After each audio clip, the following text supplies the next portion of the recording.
Welcome guys, this is Mohammad Hamza from homeapps.com। इस video tutorial में हम कंडीशनल ऑपरेटर को डिस्कस करेंगे। इससे पहली वीडियो में हमने देखा इफ एल्स स्टेटमेंट को कि वो हमारे पास उसके ज़रिए हम अपने प्रोग्राम को इस काबिल बना सकते हैं कि यूज़र से कोई भी वैल्यू लेने के बाद हमारा प्रोग्राम उस वैल्यू की बेस पे कोई डिसीजन लेता है और फिर वो हमें आउटपुट देता है। इफ एल्स स्टेटमेंट की स्ट्रक्चर, उसका सिंटैक्स ये है कि सबसे पहले इफ, उसके बाद फिर कंडीशन। अगर तो कंडीशन ट्रू होगी तो वो फिर इफ की बॉडी को एग्जीक्यूट कर देगा। अगर हमारे पास कंडीशन की बॉडी जो है कंडीशन जो है इफ की कंडीशन वो हो जाती है फॉल्स, तो वो फिर एल्स की बॉडी को एग्जीक्यूट करेगा। इसी तरह ही हमारे पास है कंडीशनल ऑपरेटर।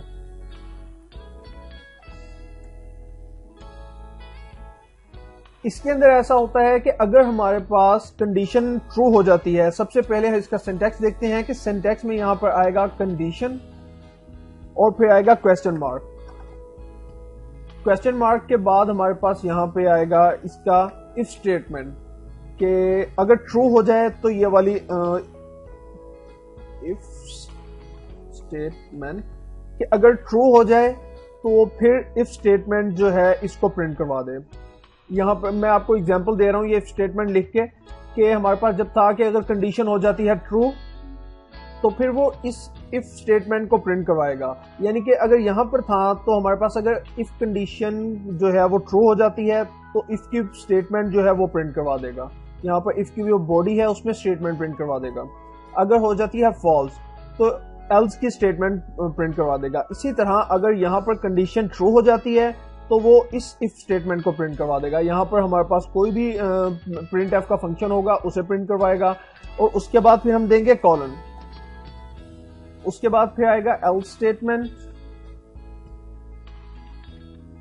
उसके बाद सेमीकोलन से हम इसे इनक्लोज कर देंगे। कंडीशन होगी ट्रू तो इफ स्टेटमेंट प्रिंट करवाएगा, अगर कंडीशन होगी फॉल्स तो एल्स स्टेटमेंट प्रिंट करवाएगा। इन दोनों का फंक्शन जो है एक ही है, वर्क एक तरह ही से ही करते हैं, लेकिन इसके अंदर सिर्फ डिफरेंस जो है वो सिंटैक्स का है।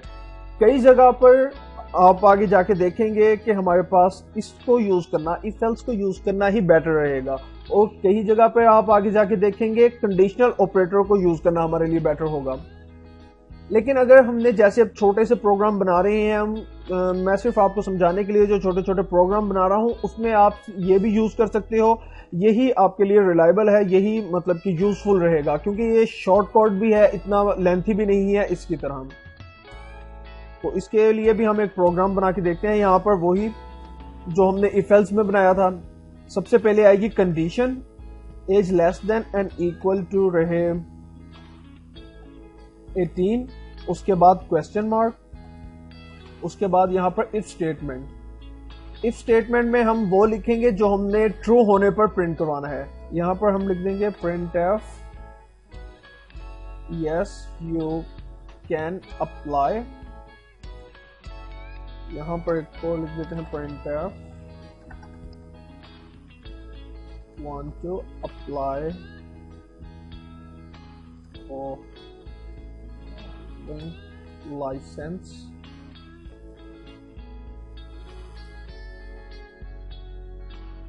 और उसके बाद आएगा हमारे पास कॉलन, और उसके बाद फिर हम यहाँ पर लिखेंगे एल्स स्टेटमेंट जो कंडीशन जो है ये वो जब फॉल्स हो जाए तो फिर इसको प्रिंट करवाए। यहाँ पर लिख देंगे नो यू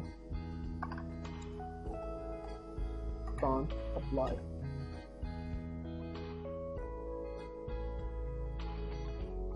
उसके बाद इसके एंड में आ जाएगा सेमीकोलन। तो अब हम यहाँ पर इसे प्रिंट करवा के देखते हैं। यहाँ पर उसने एरर दे दिया है, और सॉरी हम यहाँ पर सेमीकोलन डालना भूल गए थे। सेमीकोलन और उसके बाद कंपाइल एंड रन करते हैं। तो ये देखिए वो कह रहा है want to apply for driving licence, enter your age. हमने एज इंटर की 20, हमने कंडीशन रखी हुई है 18 या 18 प्लस होनी चाहिए, हमने 20 रखी, कंडीशन होगी ट्रू। ट्रू होने पर वो कहेगा यस यू कैन अप्लाई। यानी कि हमारी ये वाली जो बॉडी है वो एग्जीक्यूट होगी, ये स्टेटमेंट एग्जीक्यूट होगी। अगर हमारे पास कंडीशन हो जाती है फॉल्स, यानी कि 18 से हम नीचे 16 कर देते हैं, तो कहेगा no you can't apply. False होने की सूरत में वो इसको एंड वाली स्टेटमेंट को प्रिंट करवाएगा, एल्स स्टेटमेंट। ये याद रखिएगा कि इफ एल्स स्टेटमेंट और कंडीशनल ऑपरेटर जो है इनमें कोई ज़्यादा फ़र्क नहीं है, सिर्फ सिंटैक्स का फ़र्क है। तो अगर हम ये यूज़ करते हैं तो ऐसे ही आप समझ लें कि हमने इफ एल्स स्टेटमेंट यूज़ की है। कंडीशन ट्रू होने पर क्वेश्चन मार्क के बाद जो हमारे पास स्टेटमेंट है वो प्रिंट करवाएगा। कंडीशन फॉल्स होने पर उसके आगे जो एंड में स्टेटमेंट है वो प्रिंट करवाएगा। यहाँ पर आएगा क्वेश्चन मार्क और यहाँ पर आएगा कॉलन और यहाँ पर आएगा सेमीकॉलन। इस वीडियो ट्यूटोरियल में इतना ही। So keep visiting on homewebs.com.